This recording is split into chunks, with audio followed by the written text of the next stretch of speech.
Rainer Knizia well understands dice games. In addition to publishing an entire book of dice games, over his 30-year career he's had plenty of standalone dice games published, such as Pickamino, Art of War, Ra the Dice Game, Escape, and two that I think I love more than most other people, the children's cooperative game and Easy Come, Easy Go, which I've played more than 60 times at this point and just love to death. He understands the principles that drive players in a dice-based game, which is seeing the probabilities for what could happen and giving you incentives to push you in particular directions to try to take chances and ideally overcome what those odds will be. You know what's possible when you're rolling the dice, but you are given incentives to sort of push you this way or that to try to make things happen. Thus, it's no surprise that when I play the 2021 release Into the Blue from Funny Fox, I find another fantastic example of a dice game from Knizia, one that challenges you to pick up treasures in the ocean by diving to different depths. Let me show you how it works. Here are the components of Into the Blue set up for a 4 or 5 player game. You are a diver who is going to dive through different layers of the ocean, ideally reaching the bottom to claim a treasure chest. If you do not reach a chest, you're going to mark the level to which you descend with one or more shells.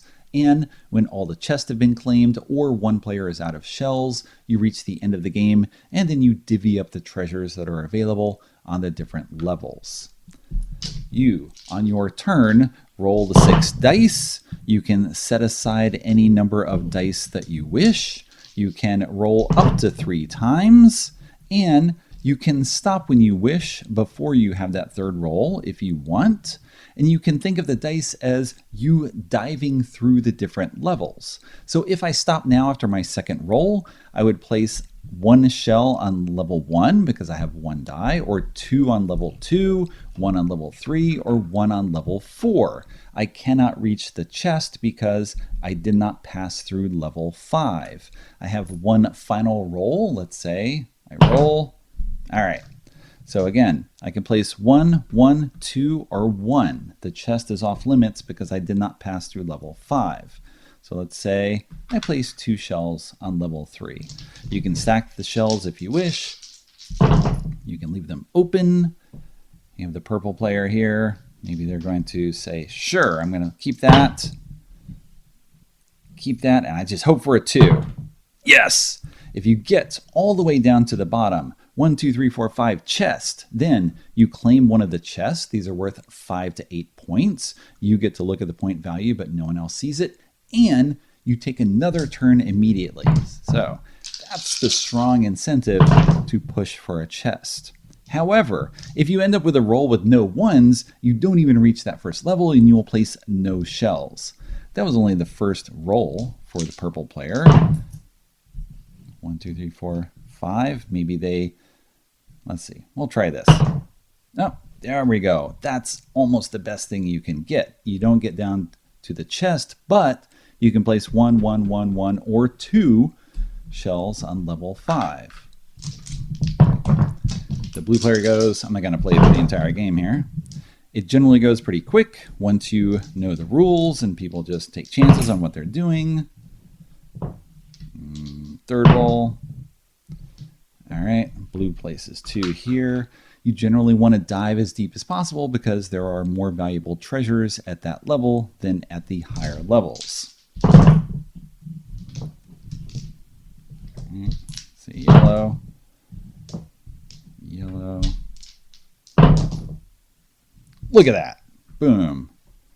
And yellow goes again.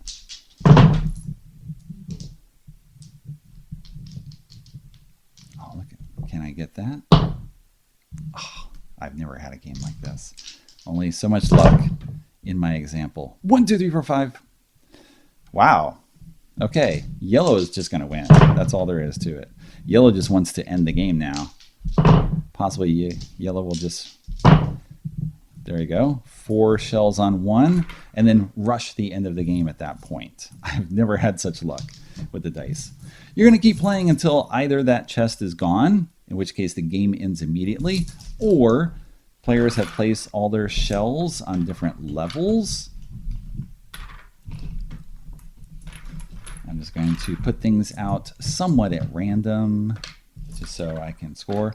People may not place all the shells at a certain point. Let's just say we end up with something like this. That'll work for examples. Actually, we'll do this as well. All right, sure. So on each level, you are going to see who has the most shells. And in this case, purple has the most. It gets this 10 points. Who has the second most? Well, blue and yellow are tied, so you see who has the most on the level directly above that. And in this case, blue has the most, so blue would get second place and yellow gets third. Well, you'll notice they're each worth 5 points. So in this case, ties don't really matter. In a 2 or 3 player game, you have only one secondary treasure out there. There is no tertiary treasure, or rather 2 secondary treasures. There's only one available. So in a 2 or 3 player game, blue would get this 5 points and yellow gets nothing. Again, blue wins the tie because it has more shells at that level. If this were here, and so there was a tie at this level and a tie at this level, you go up to this level, yellow wins, and so yellow would win the tie and take this 5 points and blue would get nothing. But that's not the case here. Each of them would get 5 points. I'll take these away. Here, purple has the most and gets 8. Blue and green each get 4. Again, if there were a tie here, green has the most on the level immediately above. Yellow has more than blue. Blue has nothing, so yellow and green would each get a secondary token. Again, in my making up of the pieces out here, green gets first. These each get second and third. Red gets first. Yellow gets second. There is no one to claim third because there's no one here.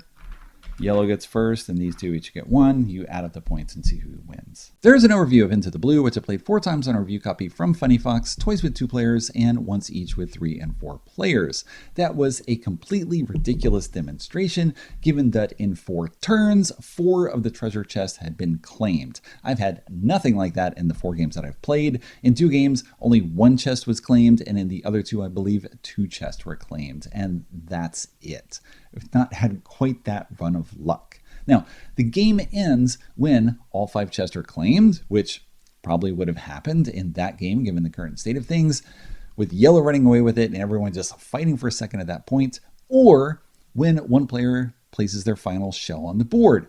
But each other player gets 1 final turn. So you are trying to place shells in order to lock in majorities, but often the majorities are not quite final. You're setting up a stronghold. I've got shells at this level and shells at this and so on. Maybe I'm tied here and I'm higher. I have more shells than you on this upper level. So I'm going to win first place here and then possibly first place here as well. You're trying to cluster those shells together in order to get those tokens, but nothing is certain because things can be turned over at the final round where you're tied at this level and then someone places 1 more. And so now they're going to win that majority. It doesn't matter what you have up there. And just the points fluctuate a lot based on the roll of the dice. You have incentives to push for different levels as you're trying to get majorities in those levels. And of course, the incentive to just push down to the deep as far as you can go in order to get those treasures and then take another turn, which can be huge. Of course, this sometimes can just lead you to disaster because someone sets aside the 2, 3, 4, 5 chest and just hopes to roll a 1, and instead they get nothing and they don't place any shells at all. We had one game where I think a player did not place shells on 4 consecutive turns. Just they didn't get ones. And to some degree, this is the player's fault because you don't have to lock all those dice. You can re-roll lots of dice in order to get something on the board. But based on your personality, based on what you want, based on your current position in the game, you may just have an incentive to push as hard as you can in order to get down to those depths. And this is the great nature of the dice game and how Kinesia works it, where you have the probability of what could happen, but the current standings of the game and where people all have shells and who has won a chest and who hasn't, it's all going to push you to try to do certain things, but there's a natural limit into how far you can advance at any particular time. You need to get that straight 1 to 5 in a chest in order to get to the bottom. The best you can do in placing on the 5th level is 2 shells at a time, because you need 1, 2, 3, 4, and then 2 5s.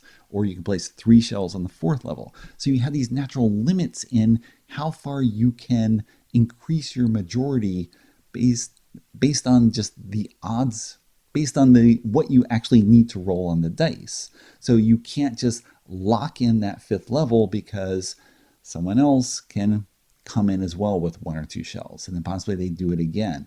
So you have this very tight majority, whereas on the upper levels, it's much easier for you to place lots of shells, but often you don't want to, because then you're rushing the end of the game because you're placing all your shells out there, and maybe you're not actually going to get that many points for it. You must place shells if possible. You can't decline. So if you have 1, 2, 3, 4, 5 and a chest, you must take the chest and then take another turn. You can't place something. If you can place shells, you must place shells. And often people don't want to. So you don't want to place 4 shells on the 1st level unless you already have a strong guaranteed lead. Otherwise, great. You're going to win 2 points for having the majority at that level, or maybe it's going to help you break a tie at level 2. But again, there's only 4 points at level 2. You want as much as you can, just like in any area majority game. You're trying to use your pieces as efficiently as possible to just squeeze out the lead and take those more valuable tokens. The game changes with 2 and 3 players because there's only 1 secondary token. Of course, with 2 players, there's only 2 of you fighting anyway. You want 1 shell on each level, and just ideally, again, squeeze out the lead based on the standings of the other player. The game is more interesting, dynamic, enjoyable with more players because there's more competition and more people coming at you from different levels.